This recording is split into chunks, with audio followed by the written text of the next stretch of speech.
Welcome to another episode of Mental Health Mondays. It is the week of February 13th, 2023. Congratulations on making another week. The Super Bowl just happened. Well, full disclosure, I'm filming this on a Saturday night because usually I film on Sundays. Sunday's the Super Bowl, and I want to have the day to enjoy it, having some people over, a little Super Bowl party. Not much better than that if you're into that kind of thing, which I am. So I'm excited for that. But so I figured I'd get it out of the way Saturday night. Whatever. It doesn't really matter. Just figured I'd let you know. So I guess at some point maybe I'll give a Super Bowl prediction that will already be proven correct or wrong by the time you're listening to this. I don't know. That'll be fun, I guess. Week of February 13th, which means the day after that is February 14th, which means Valentine's Day this week.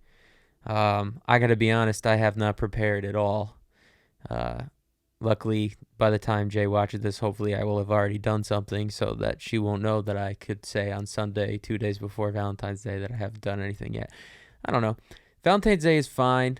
I think it's whack when people hate on Valentine's Day. And I get that it probably comes from a place of loneliness oftentimes. But even when I was single, I always felt like, let the kids love, man. It's not that serious to be hating on it so much. I know that it tends to be kind of a commercial holiday, which there's definitely whack parts of that.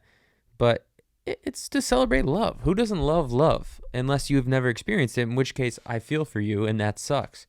But to hate on other people experiencing love, you got to dig deep within yourself and realize that means there's something wrong with you. There's pain that you got to deal with, loneliness, whatever it might be, which, again, I completely understand. But to just hate on people loving on each other, it kind of sucks.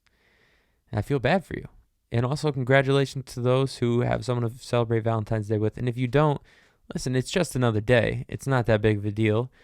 Life is long. There is someone for everyone. I truly believe that. But yeah, I don't know. Valentine's Day is what it is. Love and all those things, they can really contribute to mental health in so many different ways, ups and downs.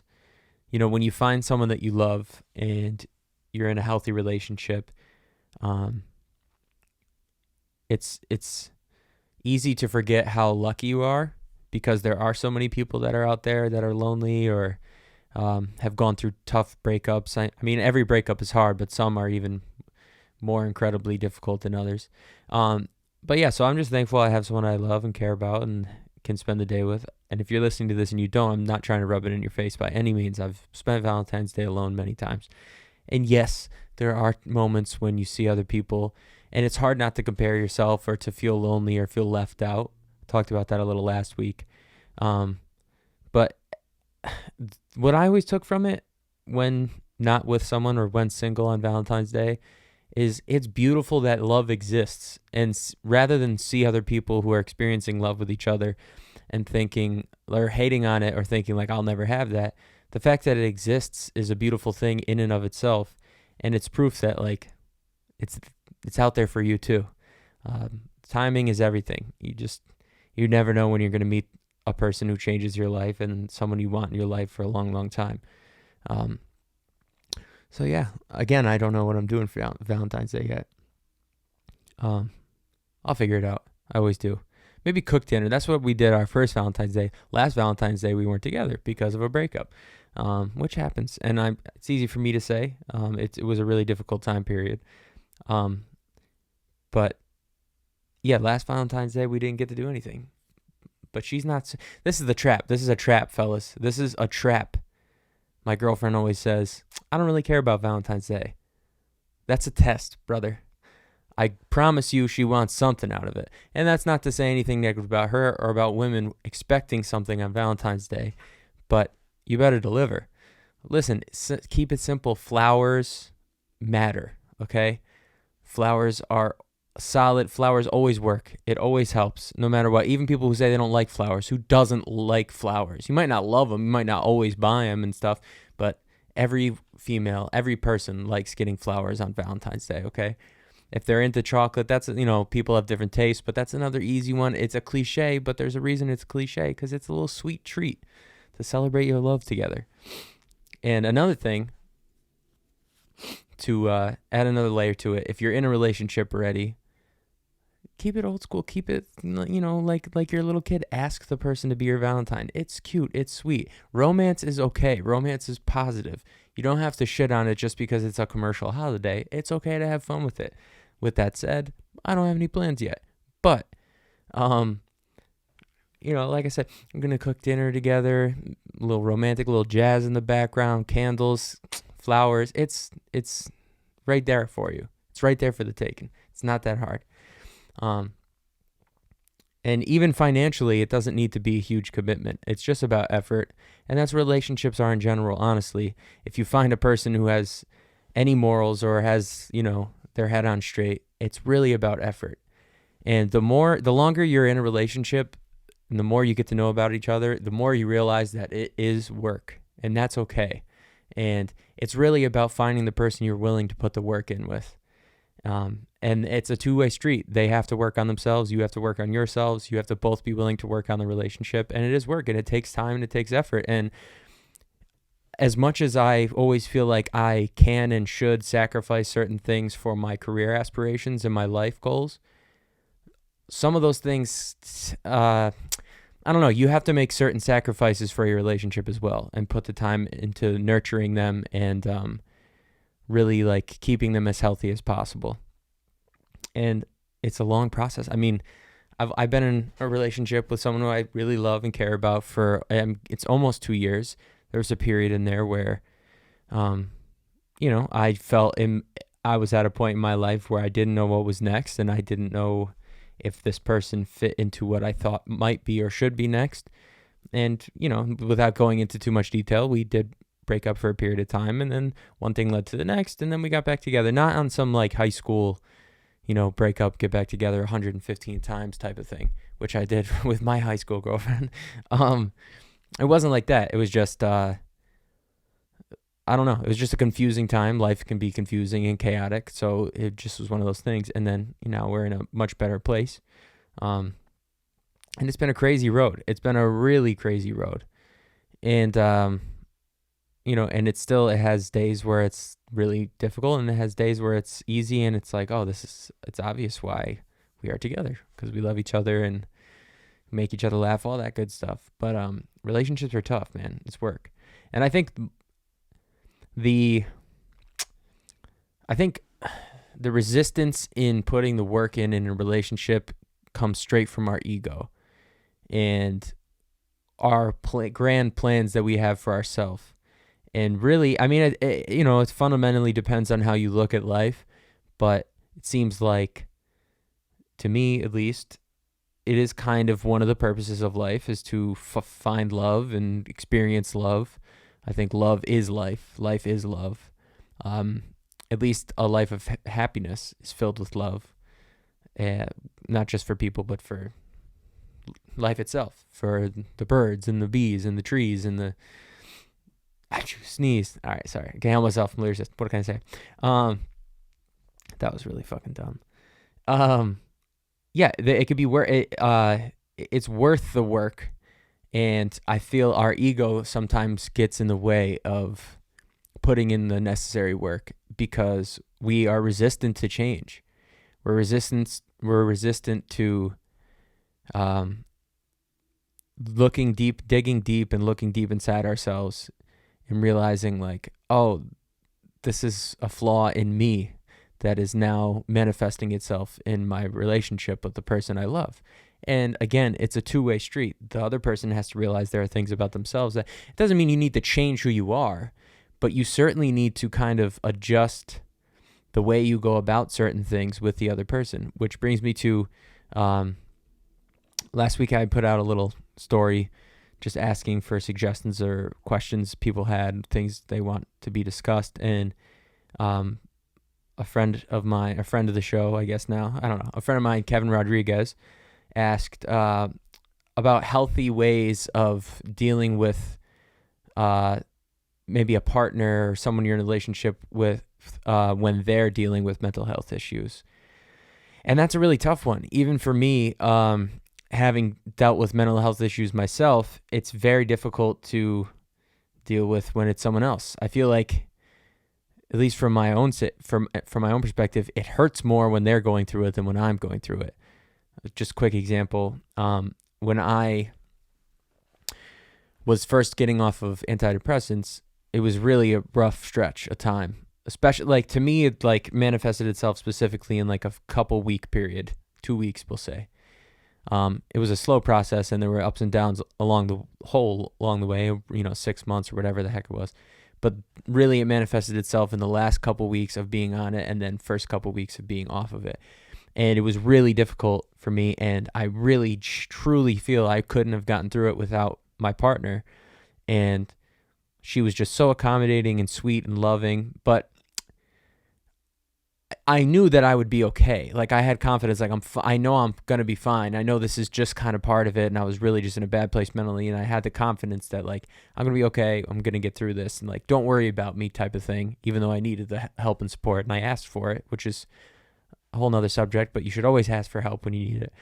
But then she went through a similar experience, something as simple as missing a dose when now she's been taking, she's been on a form of antidepressants for a few months now, and missing a dose really, it really threw her for a loop. And if you've ever been on medication like that and you've missed a dose, you understand what it can be like. It's not fun. It's not a fun experience whatsoever. But seeing her go through that made it so much more real and so much more difficult for me. Like, it was harder to see someone I care about go through something, even though I had just gone through a similar thing. It crushes you inside. So I know how difficult it can be to watch someone you love deal with mental health issues and struggles.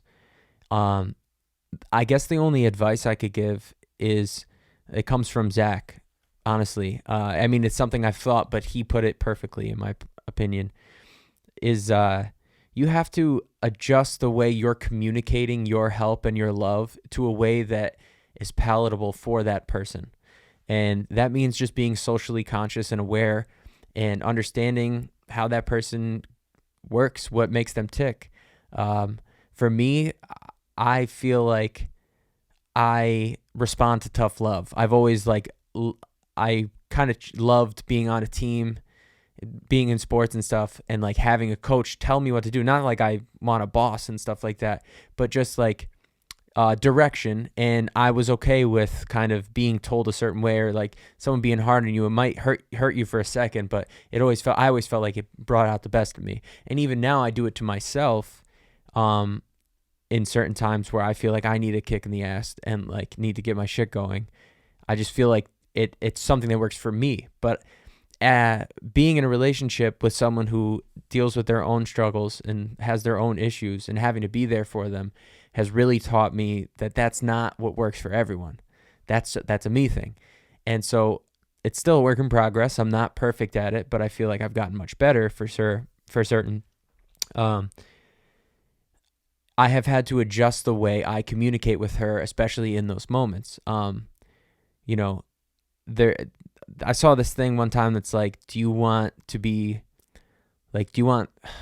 the fuck did they word it? I'm going to butcher how they worded it, but it was really good. Do you want results or do you want comfort? Yeah, that's what it was. Do you want comfort or do you want results? Even asking a simple question like that, like, do you want me to lay out steps as your person, as the person who loves you, that I think if we move in this direction together, that things could improve for you? Or do you just want comfort? Because sometimes you need to just be comforted. You don't need to be told what to do or how to do it. You just want comfort. And I've learned that through my relationship specifically. And just the way I've had to adjust certain things, sorry, my back hurts. I've been dealing with a sciatica issue. I'm an old man now. Dealing with different things, different ways. Like, she doesn't look at the world the way I do, and your partner may not look at the world the way you do. And you have to be perceptive to the way that they view things, and the filter that everyone receives information and stimulus through is really important in determining how it should be dealt with from the outside. So if your person is someone who's ultra sensitive, and I don't mean sensitive in a bad way, but someone who maybe is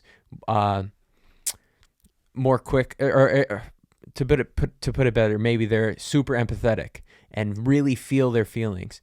You obviously have to slightly adjust the way you're going about comforting the person versus someone who's tough as nails and puts on a hard facade. Like, it doesn't mean that they don't both need comfort, but it needs to be delivered in a different way.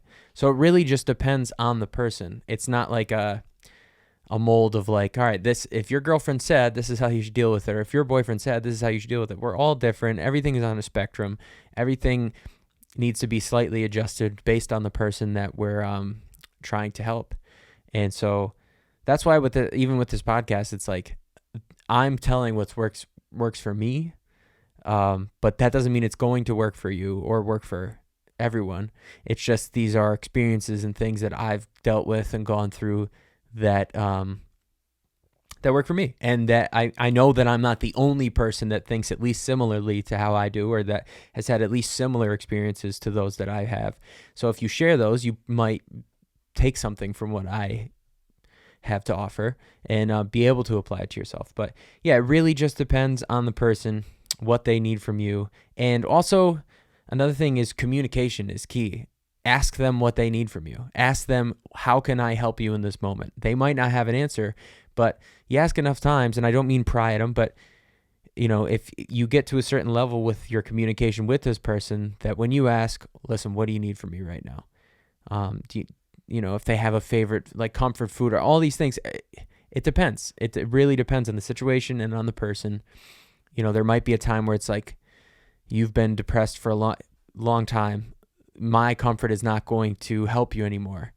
I really think you should seek out therapy and seek out help.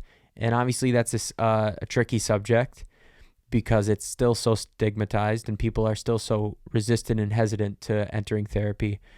But that's another thing, is you got to be careful to think that just because you're in a relationship with this person, you love them so much that you have the answers or that you can help them. It might be time to suggest or push them towards a path of therapy, or seeking out professional help, because we don't have all the answers and we need as many perspectives as we can get. And so it really just depends on who the person is and how they are. And if you're with them and you love them, depending on how long you've been with them, you know them well enough to maybe know what they need, or what rubs them the wrong way, or what they respond to best. But as long as you're delivering the message of positivity in a way that's palatable specifically for them, I don't think you can go wrong. And as long as your intentions are pure for them, I think that eventually respond. And sometimes people just need you to be there, literally just there, present with them. Listen to them vent. Go ahead, tell me all your struggles, all your pain. Just throw it on me for this moment in time. But yeah, don't put too much pressure on yourself to help your loved one. And I don't mean that in a sense of that you shouldn't worry about helping them, but I mean, it can be unhealthy to take on too much of their pain, because that's not possible. That's not going to work forever. They definitely have to get to a place where they can deal with some of the things on their own, not meaning that you aren't there for them, but that you are not taking the brunt of it, because our mental health issues come from deep within. They come from issues that we need to resolve and work out ourselves. So again, just to sum all of what I just set up, I think really understanding the person and understanding the way that they communicate and the way that you can best communicate with them to get it across, like, this is me giving you all the love I got. I'm here for you. I love you, care about you. I want to see you happy because you deserve to be happy ultimately. That, and then just if it gets to a level where you feel unsafe or you feel the person is struggling intensely, that you can't do it yourself, then it's not a bad thing. shouldn't be a bad thing to suggest therapy or some other, better help. All there's so many, it's so much more accessible nowadays. And I know I just said that it's still very stigmatized, but it's less stigmatized. There's no doubt. I mean, I hear therapy ads everywhere. I listen to New York sports radio all day, every day at work. It's kind of sad, actually. And like even on something like that, like it's ESPN radio, and they have BetterHelp ads. And every podcast you listen to is BetterHelp. There's a bunch of other ones that I can't remember their name.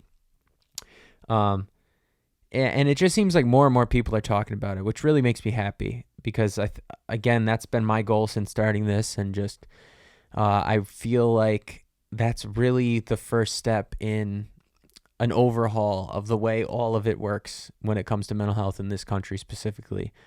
I think we're headed in a positive direction. I just think people are more open to different truths or different realities than maybe they had originally thought were possible. Even when you look at things like all these psychedelic studies being done on veterans with PTSD and people near the end of their life, who have intense anxiety and depression over accepting death, which is, I can't even imagine.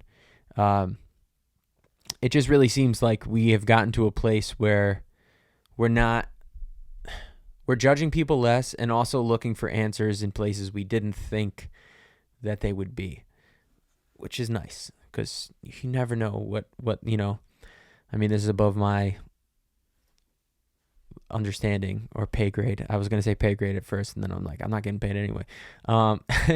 It's above my pay grade, but there seem to be a lot of smart people who have positive intentions in, just different ways of treating mental health issues. And again, it just seems to me like societally it's becoming less and less strange and more, it's more accepted, like mainstream, that a lot of people are anxious and depressed. And, it's just important to remember that it's varying degrees. It's a spectrum. Not everyone is going to be laying in bed with the curtains drawn for weeks at a time, eating ice cream. That's like the classic example you see in like a rom-com or something when someone goes through a breakup.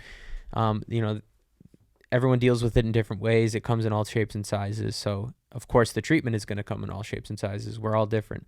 But I think one thing that's universal, I really think is therapy, which I need to enter. I don't want to like keep preaching that and not be transparent. I haven't been in therapy in a long time. I feel like, I don't want to say I don't need it. I definitely have things I still need to work through and deal with. And I feel just like I'm in a good place in terms of like having people around me that I trust enough to confide in and trust that what they're giving back to me is like solid advice, or just, them being there for me the way I need them to be, as I was just talking about. So it'll be fun to try to boil all of that down into a 1 minute and 30-second video for social media. I apologize if I'm squirming around. Like I said, I've been dealing with a back thing. It sucks. But I lost a few pounds, so I feel like I can't stop going to the gym now. But also, it's weird. It's like, usually if you pull a muscle, that's how I knew it was something different. Because I have bad posture as it is. And I carry all my weight in the muffin top area, my big fat white ass, my big thighs. And so I've always feel like when working out, whatever, like my lower back is always the thing that like I'll tweak from time to time, actually pretty regularly. Probably not great. But this time was a little different because usually it's like, all right, I just need to rest, slowly stretch it out for a couple days. This one, it's like, and I know this has nothing to do with mental health, but it's affecting my mental health because it's driving me nuts. It's definitely a sciatic issue. I don't know how to properly say it. I'm new to the sciatica game. Shit hurts, dude. And like I said, usually rest will help and just stretching, but I felt that certain stretches have made it worse, and it's very specific stretches that help. And also, the only time it doesn't hurt all day is when I work out in the morning, because there's a couple days where I was like, I literally can't go to the gym. My back hurts too bad. and it hurt worse. And then the next day I'm like, I don't want to miss the gym again. I've been doing good. I don't want to get out of this routine. So I go to the gym, push myself, and working out mixed with proper stretching of it has made it so much better. But in general, dude, it hurts. And now my like upper back is like tensing up. This is all really interesting stuff. Yeah, man. So that's my advice for when a loved one is dealing with stuff. And again, it's been a huge adjustment process for me. But I also feel like I've been training for this my whole life, if that makes sense. Like, this is a main character syndrome thing. It's my ego speaking for sure. So, but I don't think it's I just feel like this is true, that even like growing up or like post high school, in high school, but especially the years after high school, early college, I always feel like I was a friend that my friend group like trusted and confided in. But I'm fucking young too. I didn't know anything. I might have been through some stuff they didn't go through, and so they respected that I had some wisdom on certain things. But like, I was still a kid. Now, as a man, supposedly, I feel like I've learned so much on like interacting with people, to the point where now it almost affects my social interactions in public, because I'm constantly in the back of my head, like, I know, I can tell. You ever see someone talking to someone in public, like random strangers, and one person's just not having it? No, they're not arguing or anything. Just the other person just has no time for their shit at that moment. I don't ever want to be on the opposite end of that. Like, I don't mind if someone talks to me, I'll just be polite, whatever. But I don't ever want to be on the opposite end and be the guy oblivious to, like, this person doesn't want to talk to you. And I don't know. I don't know where I'm going with that. I feel like I'm socially conscious, and in my personal relationships, it's really helpful, and I try to communicate well with the people that I love and care about. But when it comes to other people, it just makes me kind of socially awkward, because I'm like, I don't know if I'm worried about saying the wrong thing. I don't think it's really that. It's just like, I don't want to be annoying. Like, I'm good. We don't have to talk right now. But then there's the days where I love like just random interact. For example, I was at a taco spot last night. Oh, it was so fucking good. La Tacos Bendición. It's on Olympic in K-Town. And it's fine. It's, it's not anything insane, but like, as far as taco trucks go, it's not even a taco truck. It's a taco stand. They don't have a truck. It's as good as I've had, and it's always pretty busy, but like, and the one thing is they load the tacos, because, like, if you don't live in LA or like in a place where like Mexican culture is super prevalent, when you eat tacos, they're a big taco shell and they're kind of loaded, whatever. Like Taco Bell, it's kind of bigger, but like, when you move out here, you realize like an actual authentic Mexican taco is a pretty small little corn tortilla shell, but they load them with meat at this place. All right, never mind.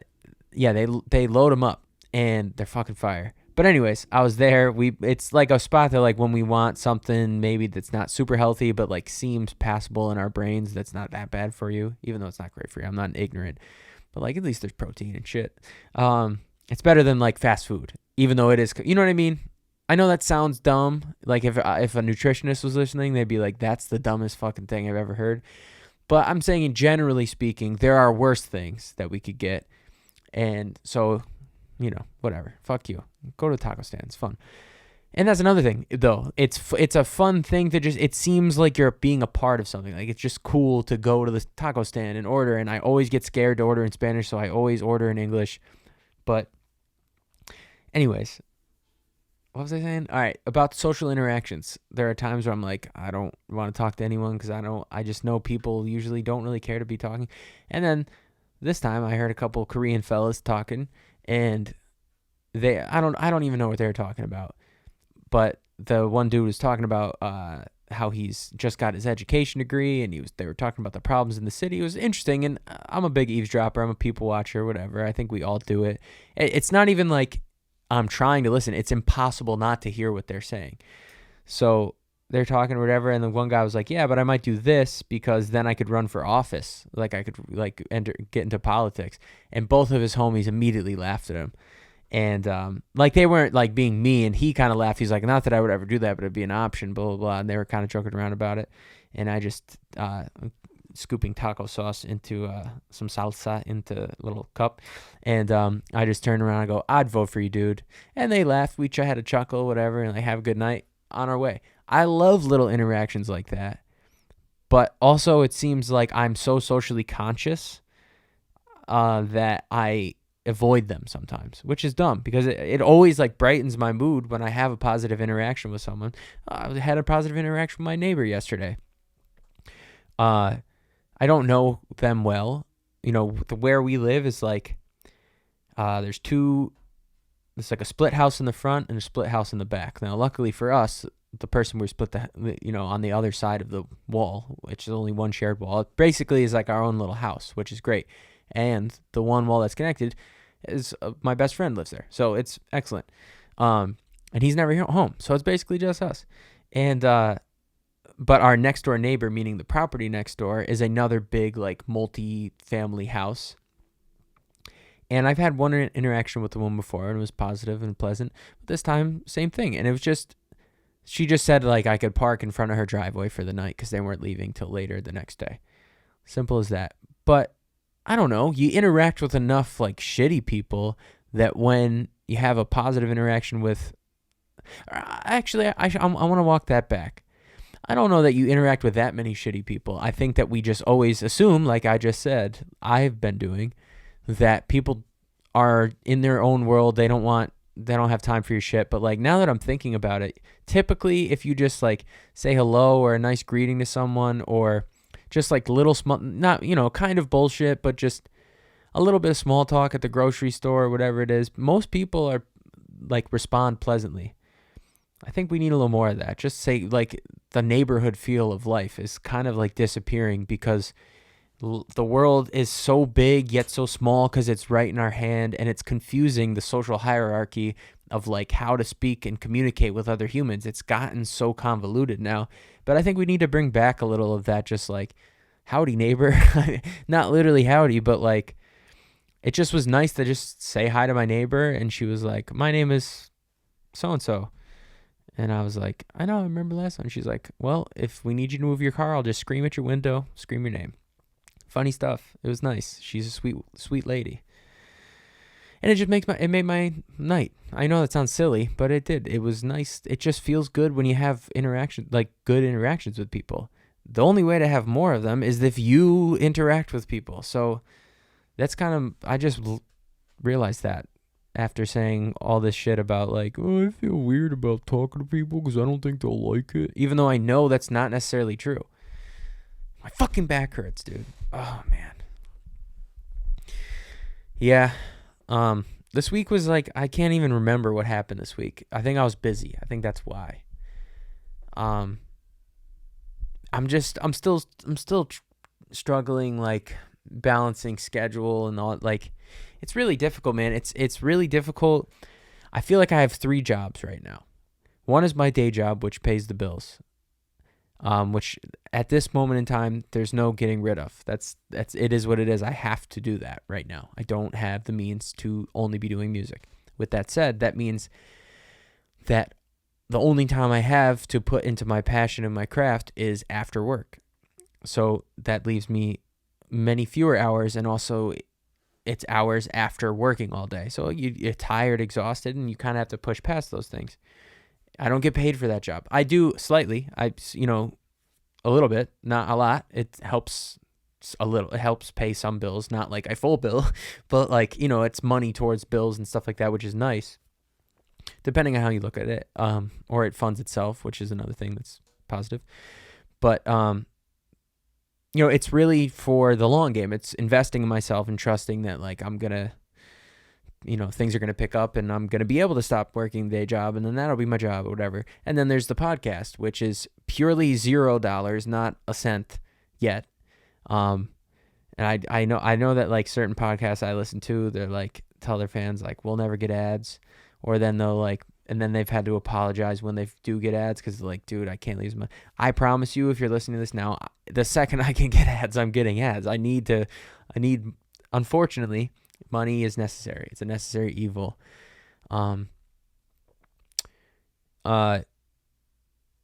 Anyways, so I feel like I kind of have 3 jobs, and it's just like putting the amount of one. I can't adjust the amount of time that I'm putting in. It's a job. It is what it is.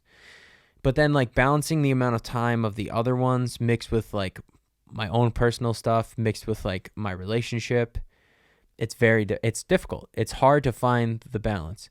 And that's what I was saying before. It's like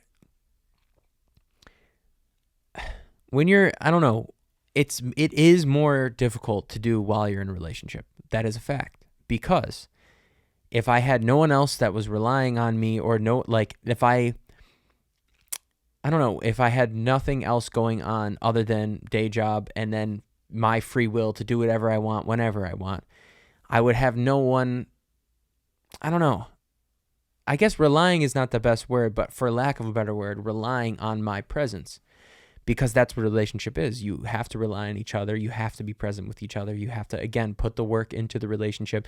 So something that I'm learning more and more is that recognizing that, yes, I have to sacrifice a lot of things to pursue the career that I'm pursuing, but also I have to make sacrifices in other areas to put work into my relationship and invest the time it deserves and needs. And that's something that is like difficult for me, or has been difficult for me to accept, because I feel like I'm just so hard on myself as far as like getting enough done, or what I'm doing, or what I'm spending my time doing. And like the new Harry Potter game came out and it looks fucking incredible. And I don't have a PS5 yet because I haven't been playing video games for like a year and a half now.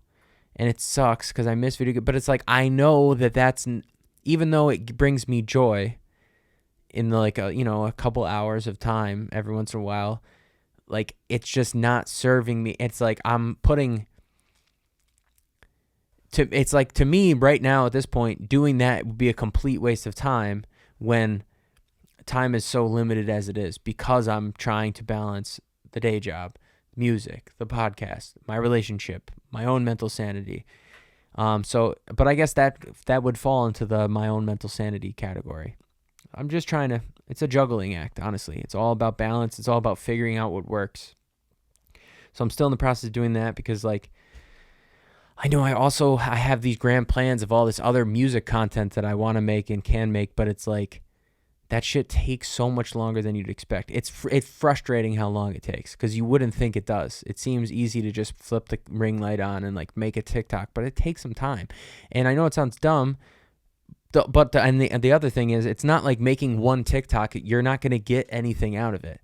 You have to make 1,000 and post them every single day. And like, it doesn't even mean monetary gain. So it's like you're putting in a ton of time and effort on something that's not even the actual thing you're trying to do, which is make music, be a musician, travel the country, travel the world, play concert. Like, it's part of the game, and it's fine. It is what it is. I can't control that. It is what it is. But that's one that I struggle with, clearly, with posting like clips from the podcast. It's easy. I already shot the podcast. Now I just got to pick a segment of something that I'm like, okay, this is interesting enough. Maybe this will catch some eyes, and like cut it together. It takes a while, but it's not as bad as like, okay, let me come up with something musically.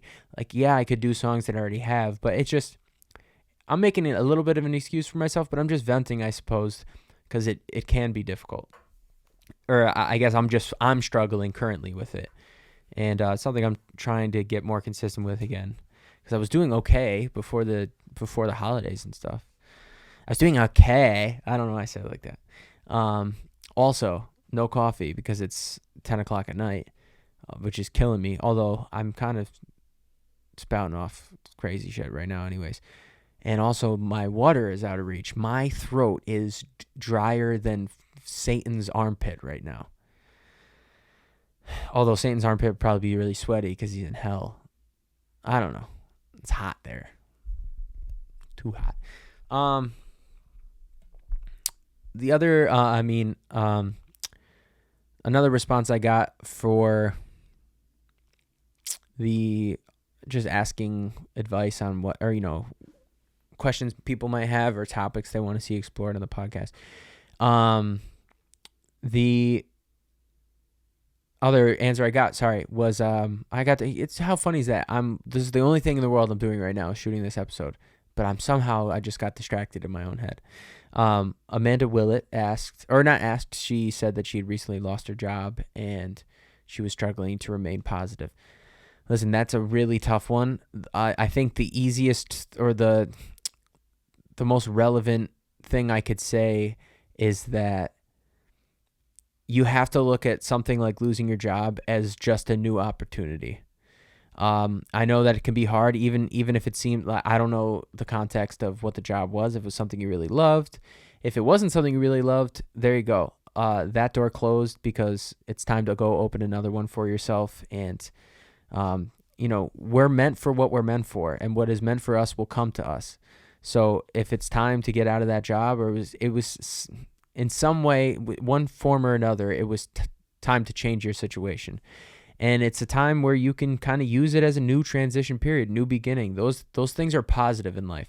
And I'm not, unemployment and things like that. I know how hard that can be. I'm not trying to make light of the fact that we need our job to put food on the table and just survive and keep pushing forward. But generally speaking, if it was not something that you were in love with to begin with, it's just another opportunity. And if it was something you were in love with to begin with, it's a time to reflect and say, okay, how did things get to this point? Whether you laid off or fired, or I know that's a big thing right now. There's always another opportunity out there for you. And when you're going through something like that, I know it seems like impossible to convince yourself of that, but it's the truth. As someone who's not going through that right now, I can tell you it's the truth. There's always something else out there for you. And so you have to trust in the process of, all right, let me find what's going to be best to serve me now. And remaining positive is just, again, I'm going to just quote Zach as much as possible. It's not ignoring the negative. It's taking the negative, putting where it belongs, understanding that the bad things are going to happen. And this isn't going to be the last bad thing that happens to you, but it's all about the way you perceive it. Again, using it as maybe a jumping off point to a new opportunity versus, this doomy and gloomy end to what was something that you had going for yourself. Just keep pushing forward, and things tend to work themselves out. They always work themselves out. Whether it's the way we thought or not, they work themselves out. So, a job is a job. A job doesn't define you. Even a career doesn't define you. You define you. Your intentions and your morals and the things you care about, the amount of love you put into the world, that's what defines you, not your job. So I know it can be a really difficult time when you lose your job. Jay's going through something right now with some work stuff, and it's difficult. But it just means that there's another opportunity that is better suited to you right now as a human being. And so go seize that opportunity, because you deserve to be happy and you deserve to keep moving forward, and you can't let something get you down too long, because you don't deserve to be. I don't mean you don't deserve like you're not allowed, but there are, again, it's a perspective thing too. It's like there are way worse things going on in the world right now than I don't know. I'm like trying to tiptoe because I don't want to give someone advice not knowing their complete situation. But even when something seems really awful for you, even when you're going through what seems like the worst thing possible, there are other people experiencing as bad or worse things always. So to me, at least, it always helps to keep that in perspective, because you're not the only one going through it. And there's a lot of people that get out of really bad situations. So you definitely have it within you to get out of whatever situation you might be in, or whatever rut you're in. Kind of sounded like I said urine. Yeah, but you got this. There's no reason to think that, this is the end of anything. It's genuinely just a part of your own journey. And so get out there and find another job. It's possible. Even though it seems impossible. I know the job market is crazy. I know I'm making it sound easier than it actually is, but it doesn't mean the end. Just take a deep breath and really look at where you want your life to go. And even if again, I don't know if it was a career situation or just a job, and there's a difference for sure. If it was just a job, fuck them. Honestly, they lost a good employee. Excuse me, that was gross. They lost a good employee. You do your job well, you do your thing, and fuck them. There's not really much else you can say or do. And if it was a career, again, it's just another, maybe that opportunity was not as meant for you as you thought it was, and it's time to go seek out a different one, and it'll end up making you a happier person in the long run. So, there you go. There's that. No. Yeah, man. I mean, life is hard. They curveballs constantly. I'm dealing with it too. I'm dealing with that. I'm so sorry. This might even fuck up the whole frame of the video, but my back really fucking hurts. Valentine's Day, right? No. Yeah, I mean, I guess the theme of this episode is really like being socially aware. Like, I don't know what else, like, also not saying like 75 times in a sentence when you're trying to speak professionally. When it comes to dealing with other people, you really have to be perceptive and empathetic to what they're going through.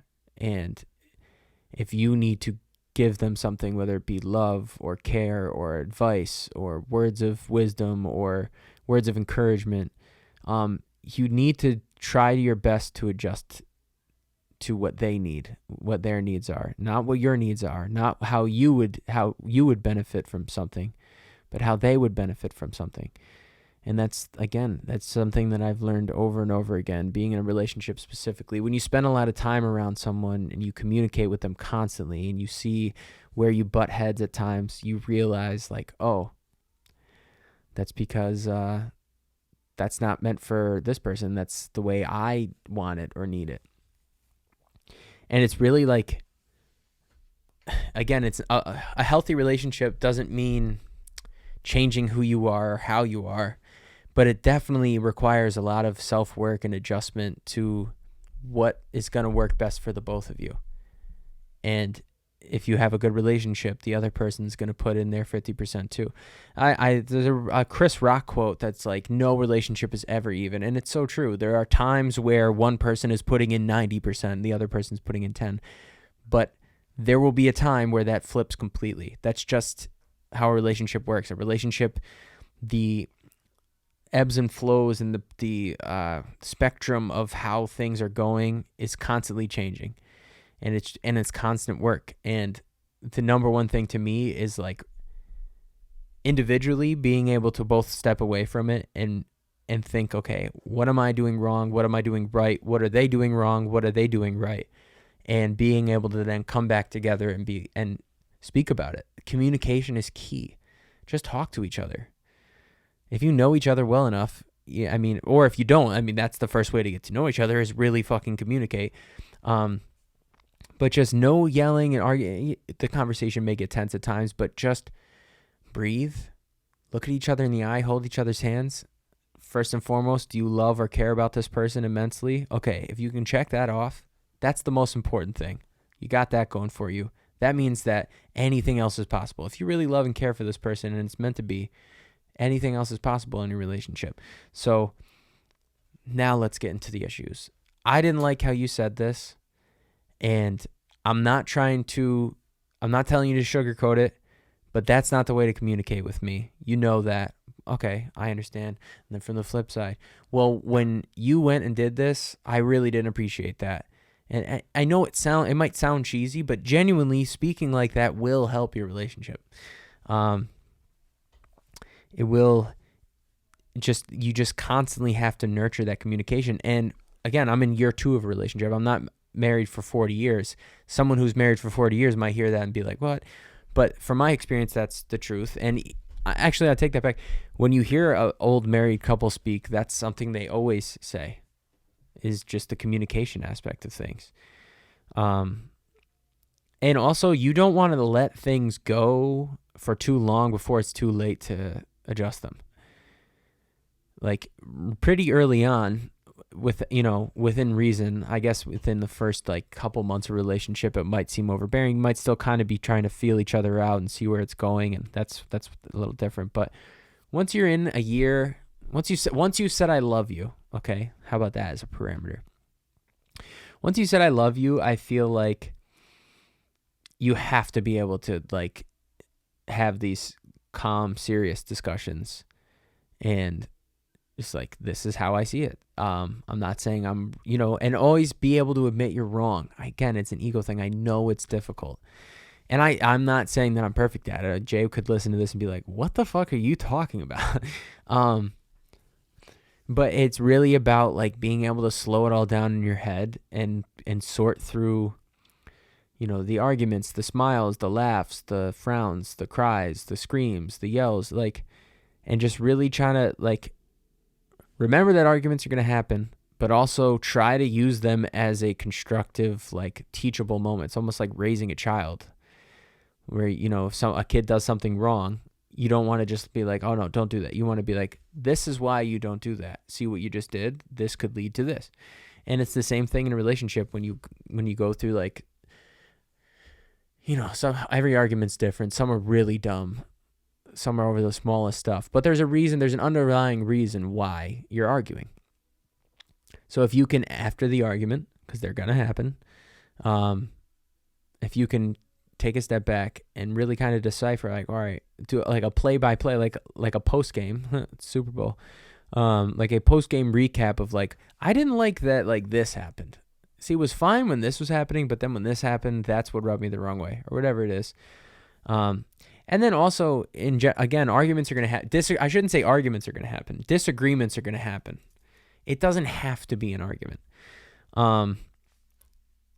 I feel like once you get the better, as time goes on, the better you get to know somebody, especially the person you're with, and you know what makes them tick, what fucking annoys the shit out of them, although sometimes you might purposely do that because it's just funny.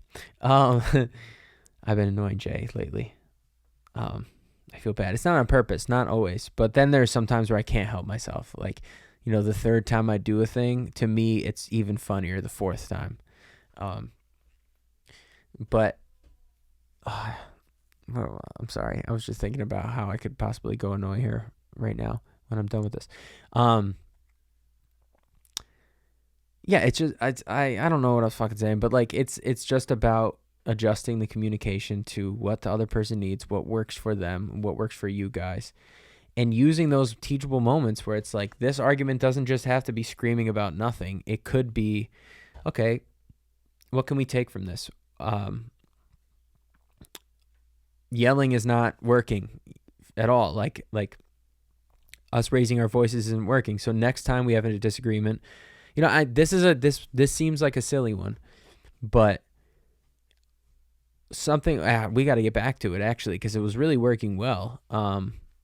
But something that we established in our relationship was a code word. Not like a safe word for some kinky shit, but a code word for if we're having a bickering argument and it's getting nowhere and it's only escalating and we both kind of know it's something really dumb that doesn't deserve our time or energy or any anger. It was pickles. All right, pickle it. Just, it has nothing to do with like pickling, like putting in a jar. The verb pickling, or like pickle it, has nothing to do with that. But it was just pickles.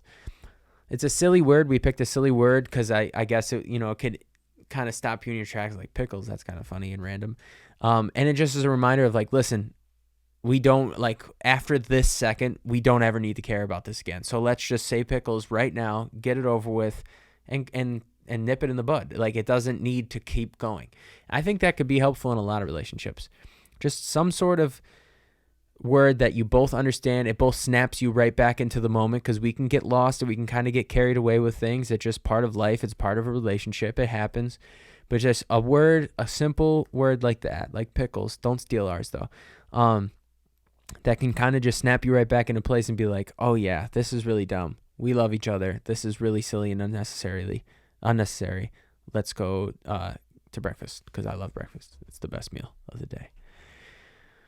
That's a bit of advice. I think that's a good thing to adapt. It's definitely, again, we've gotten away from it a bit. Not like we've been arguing like crazy or anything, but like we definitely have those bickering arguments at times, and we haven't pickled anything in a long time. Gotta get more jars to put the pickles in. Yeah, dude, it doesn't all have to be that difficult. And I guess that's coming from me, who I feel like I tend to have a good grasp on how like social interactions and stuff. So maybe it might take longer for some other people, which is totally fine. But it doesn't need to be made. It's not as hard as it seems. Like, it's just a matter of putting your ego aside, taking a deep breath, and realizing like I can't possibly be right all the time, but I also can't possibly be wrong all the time. So how can we meet in the middle? And then same thing for when you're dealing with someone, when someone you love is dealing with anxiety or depression. It's like, what is going to work for them, not what would work for you. And maybe it's the same thing. If you're lucky, or, then it doesn't take as much adjustment or as much understanding. But, typically, depending on what kind of relationship you're in, men and women are very different. Just speaking from my perspective. So obviously there's going to be differences on how messages should be delivered, and how to be there for each other. And also everyone has a different love language, and as whatever that term really means. But like, some people love being held when they're upset or sad. Some people don't want to be fucking touched. So it really is about getting to know the person you're with so that you can best suit their needs when they're in need. And it just comes with time. And then again, if it gets to a point where that's not enough, then they need help, and that's okay. It's okay to need help. That's something I try to sprinkle in as much as possible. Like, people, if you're dealing with anxiety or depression, you got to be willing to ask for help. People aren't going to always know. They're not, because we do such a great job of hiding it. You got to be able to speak up and be like, I need someone right now. I need help. I need a friend. I need a therapist. We can't always expect people to know what we're going through or what we're dealing with. Just like we can't always know what someone else is going through or dealing with. And we need to kind of adjust all of our interactions with everyone based on that knowledge that we don't know what they're going through. But you can't just expect help to be given to you if you don't ask for it. Obviously, it'd be nice. People who really know you well can kind of tell when you're not yourself, but you need to be willing and open to ask for help when you need it, because that's the only way you're really going to get it. And it's the only way anything's really going to change for you. I have such a sore throat now. I need water. It's dry. It's hot in here. The lights are bright, man. Show business. Am I right? Yeah, I'm going to try to do that more, where I put questions out because I had nothing to talk about, and then I remembered I had that to talk about, plus a little Valentine's Day sprinkled in. You mix it all up. It's a nice little mental health gumbo. I'm going to try to do that more and more, of like, because the whole point is interacting with people and seeing what people want and need and how we can all help each other. So I'm going to try to ask more questions, or get people to ask more questions for what they're dealing with, what they're struggling with, what advice they might want. Not that this is like an advice hotline or that I'm anyone to be giving advice, but at least just my perspective on things, because I've been through some shit, man.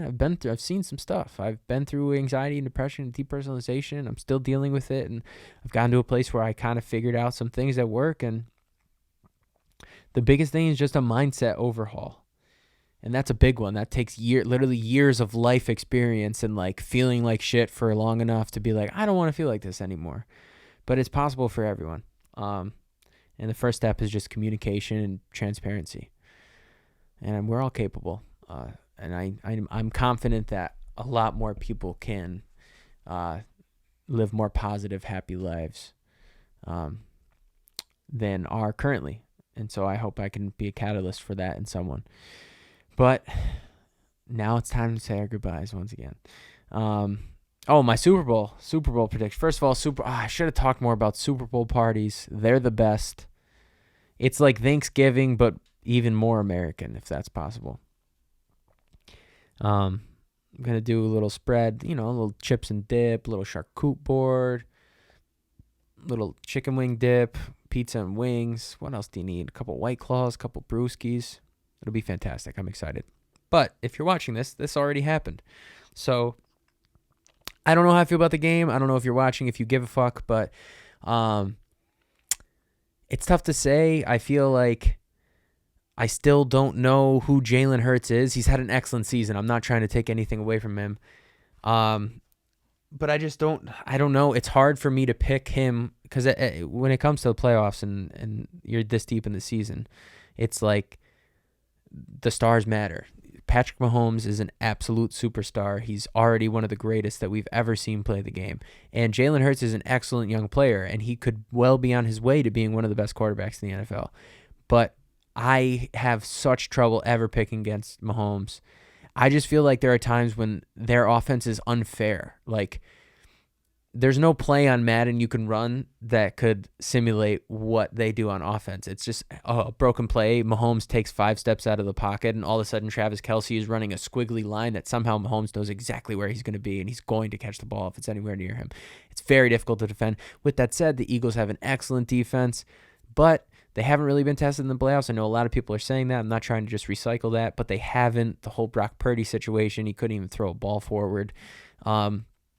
And then the Giants just are not ready, so they trounced them as they should have, as they did twice in the regular season. I don't know. It's hard for me to pick. I think probably right now the Eagles are like they might be the best team in the NFL, but I have to give the edge to Kansas City. Fuck, I didn't know what I was gonna pick. I think the Chiefs are gonna win.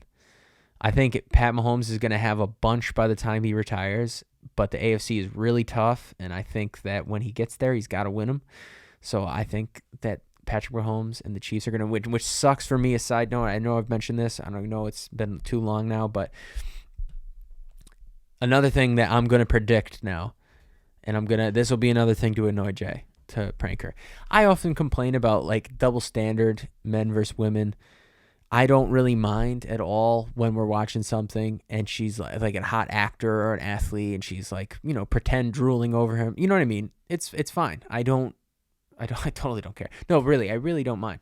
But if I were to do the same thing, I don't think it would be received the same way. She loves Travis Kelce. He's very handsome. I get it. I feel like I'm like not at all comparing my looks to his. He's a stud. But I feel like I'm like the Wish version. I'm the Spirit Airline version of Travis Kelce. As far as through her Dominican eyes, I'm a white boy with the beard and the light eyes and this type of hat. So like I get it. She loves him. He's a handsome guy. I get it. But it's like all the time she mentions it. Anytime we're watching football or he comes on TV. So I know tomorrow during the Super Bowl it's gonna be a thing. But Rihanna's doing the halftime show. So I'm going to see how she takes the first half, how many times she's on the TV screen and what she says. And then I'm going to apply that exact same logic to Rihanna. And we'll see how it goes. So wish me luck with that. That's just another nice little pre-Valentine's Day nudge of my lover. That'll be funny. But as always, thank you so much for listening. Thank you guys for who contributed questions and topics. That's very nice of you. I need stuff to talk about, man. And I hope it was insightful as it could be, and hopefully maybe you can take some of it and apply it to your life and improve your life. But thank you so much. Thank you for listening. If you listened, I guess that was redundant. If you listened, you're hearing this. But no, thank you so much again for tuning in. Hopefully I see you next week. We got this. I got to remember I got this. You got to remember you got this. And if not, we got this. We got this together. We got each other's backs. Promise anything you're going through right now, it will get better and you can make it through. So thank you again for listening. Peace out. See you next week. Enjoy the game. Or I hope you enjoyed the game.